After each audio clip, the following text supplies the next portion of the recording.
Asalaamu calaykum waraxmatullaahi wabarakaatuh. Soo dhawaada walaalayaal, magacaygu waa Cabdullaahi Maxamuud. Maanta waxaan qaadanaynaa casharkeenii ugu horreeyay ee macroeconomic. Si guud horta macroeconomic wuxuu ka hadlaa markii dhaqaalaha la joogo, si guud buu dhaqaalaha uga hadlaa. Oo badanaa waxa weeye waa waxyaalaha dowladda, shaqada dowladda buu ka hadlaa. Marka waxa ugu muhiimsan saddex meelood baa ugu muhiimsan. Number 1 haddii ka bilowno waa economic growth buu ka hadlaa macroeconomic, waana shaqada koowaad oo waxa weeye dowladda waxa weeye shaqadeeda koowaadi waa in horumarinta dhaqaalaha waddanka ay ka shaqeysaa, sida inay kaabayaasha dhaqaalaha improvement ku sameyso, in amniga ay sugto, si waxa weeye international investmentiga dadka maalgashiyaasha caalamiga ay waddanka u maalgashtaan, oo dadku waxa weeye saa shaqo iyo dhaqaale iyo income uga helaan. Sidoo kaleeto ay ku dadaasho in kheyraadka waddanka ay dowladdu ka faa'iideysato. Sidoo kale dowladdu ay sameyso international marketing u sameyso kheyraadkeeda. Waxaan wada ognahay hal shakhsi ama qof ama shirkad yar inaanay waxa weeye international trade aanay waddanka kale la sameyn karin. Marka waxaa la rabaa inay dowladdu ku dadaasho si dadka muwaadiniinteeda income-koodu aad ugu siyaado oo dhaqaalaha waddankaasuna u koro. Sidoo kale macroeconomic wuxuu ka hadlaa unemployment-ga oo ah shaqo la'aantii. Dowladdana shaqadeeda waxaan wada ognahay inay ka mid tahay shaqo la'aanta waddanka ka jira inay hoos u dhigto, oo ah inay ka shaqeyso sidii dadka muwaadiniinteeda shaqo la'aan aan ugu dhici lahayn, oo ah sida inay dadka ardayda kale markay kollejyada ama jaamacadaha dhameeyaan oo suuqa shaqaalaha ay soo galaan inay si sahlan shaqo ay ku heli karaan. Marka waa qaab weyn si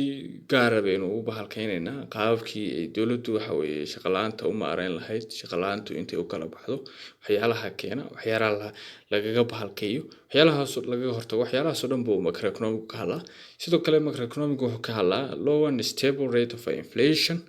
oo ah sidii waxa weeye inflation-ka sicil bararkii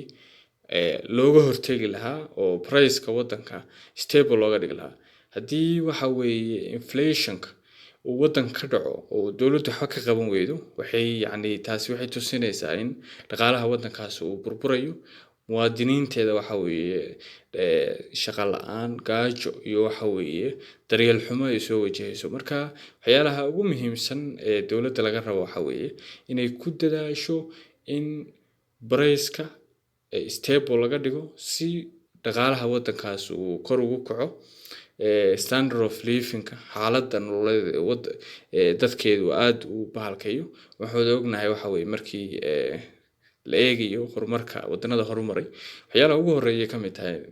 lagu qiimeeyo standard of living-ka baa ka mid ah, oo ah hab nololeedka dadkaasi say u nool yihiin.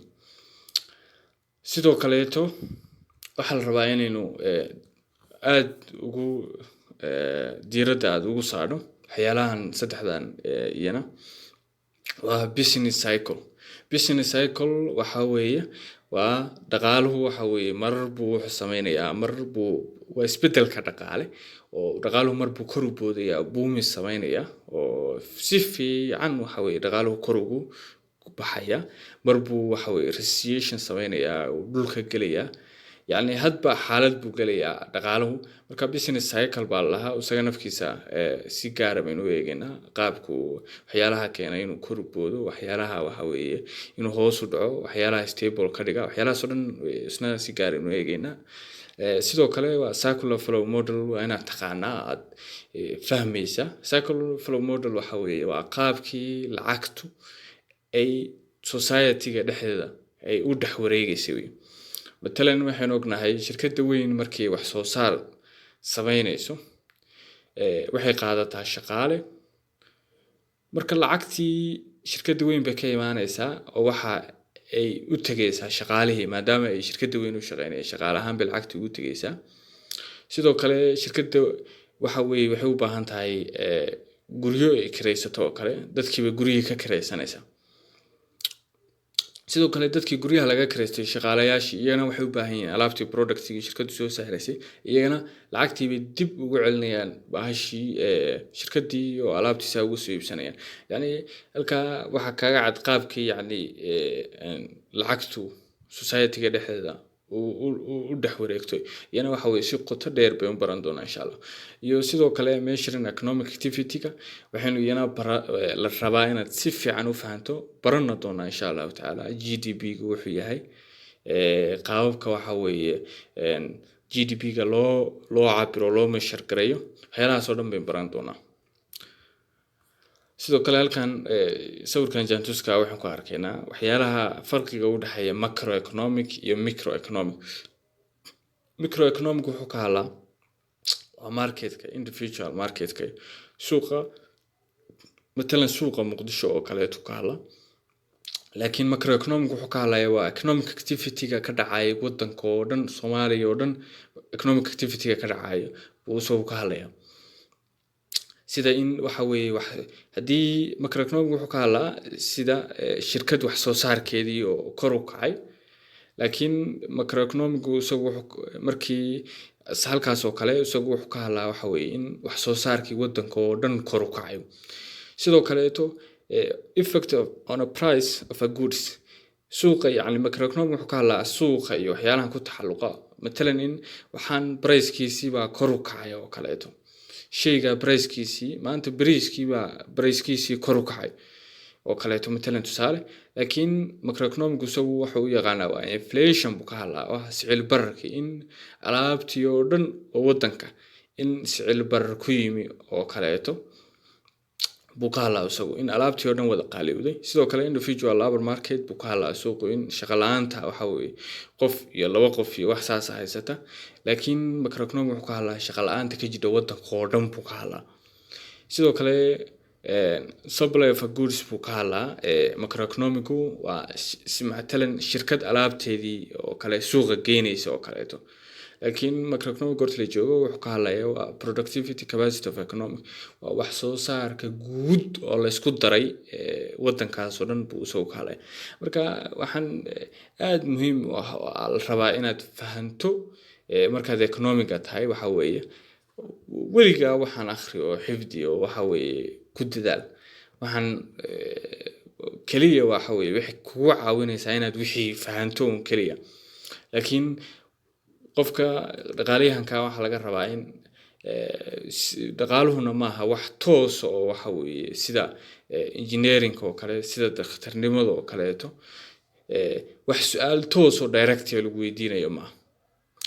sidoo kale مثلا